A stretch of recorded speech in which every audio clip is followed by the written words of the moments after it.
ಏ ಅಣ್ಣ, ಏ ರಾಜು ಬರೋ ಹೊಲದ ಕಡೆ ಬಂದೆ. ಬಂದಿದ್ ನೋಡೋಣ. ಏನ್ ಕೆಲಸ ಮಾಡಕತ್ತಿ? ಹಾ ಸ್ವಲ್ಪ ಕಸ ಒಂದು ಭಾಳ ಆಗೈತಿ. ಹೇಳ, ಸ್ವಲ್ಪ ಮಾತಾಡಬೇಕಿತ್ತು, ಅದಕ್ಕೆ ಬಂದಿನಿ ನೋಡು. ಹೌದು, ಏನು ಮಾತಾಡೋದಿತ್ತು?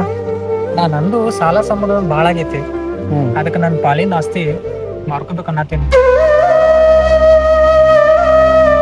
ನಿಮ್ಮೊಂದು ಮಾತು ಕೇಳಿ ಮುಂದಿನ ವಿಚಾರ ಮಾಡ್ಬೇಕಂತ ಅನ್ಕೊಂಡಿನಿ ನೋಡೋಣ. ಹೌದು ನೋಡ್ತಮ್ಮ, ನಿನ್ನ ಪಾಲಿನ ಆಸ್ತಿ ಮಾರ್ಕೊಳಕ್ಕೆ ನಂದೇನು ಅಭ್ಯಂತರ ಇಲ್ಲ. ಆದ್ರೆ ಒಂದು ಮಾತು ಹೇಳ್ತೀನಿ, ತಿಳ್ಕೊತಿ ಅನ್ಕೊಂಡೇನಿ. ನೋಡು, ಈ ಹೊಲ ಮಾರ್ಕೊಳಕ್ಕೆ ಭಾಳ ತಗಂಗಿಲ್ಲ. ಆದ್ರೆ ಅದ ಹೊಲ ಕೊಂಡ್ಕೊಳಕ್ಕೆ ನಮ್ಮ ತೆಲ್ಮಾರ್ ಹೊಕ್ಕೈತಿ. ಈ ಆಸ್ತಿ ಹಿಡಿಯೋಕೆ ನಮ್ಮ ಅಜ್ಜ ಎಷ್ಟು ಕಷ್ಟಪಟ್ಟ ಅನ್ನೋದು ನಮಗೆ ಗೊತ್ತಿಲ್ಲದಿರ್ಬೋದು, ಆದ್ರೆ ನಮ್ಮ ಅಪ್ಪ ಗೊತ್ತು. ನೋಡು, ನಮಗೆ ರೊಕ್ಕದ ಅವಶ್ಯಕತೆ ಭಾಳ ಇರ್ಬೋದು, ಸಾಲನೇ ಇರ್ಬೋದು, ಆದ್ರೆ ಹೊಟ್ಟಿಗೆ ಏನೂ ಕಮ್ಮಿ ಇಲ್ಲ. ಇದೇ ಹೊಲ್ದಾಗ ದುಡ್ದು ಒಂದು ಹೊತ್ತಿನ ಊಟಾರ ನೆಮ್ಮದಿಯಿಂದ ಮಾಡಾಕತ್ತೀವಿ. ಇನ್ನು ಕೆಲವೊಬ್ಬರಿಗೆ ಒಂದು ಹೊತ್ತಿನ ಊಟ ಮಾಡೋಕ್ಕೂ ಆಸ್ತಿ ಇಲ್ಲಂಗಾಗೈತಿ. ನೋಡ್ತಮ್ಮ, ನಮ್ಮ ಕೈಲಿ ಇಂಥ ಆಸ್ತಿ ಹಿಡ್ಕೊಳಕ್ಕಾಗಲಿಲ್ಲ ಅಂದ್ರೂ ಪರವಾಗಿಲ್ಲ, ಆದ್ರೆ ನಮ್ಮ ಹಿರಿಯರು ಮಾಡಿಕೊಟ್ರು ಆಸ್ತಿನಾರ ಕಾಪಾಡ್ಕೊಂಡು ಹೋಗೋಣ.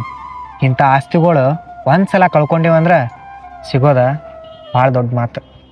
ಅರ್ಥ ಮಾಡ್ಕೋತೀವಿ ಅಂದ್ಕೊಂಡು.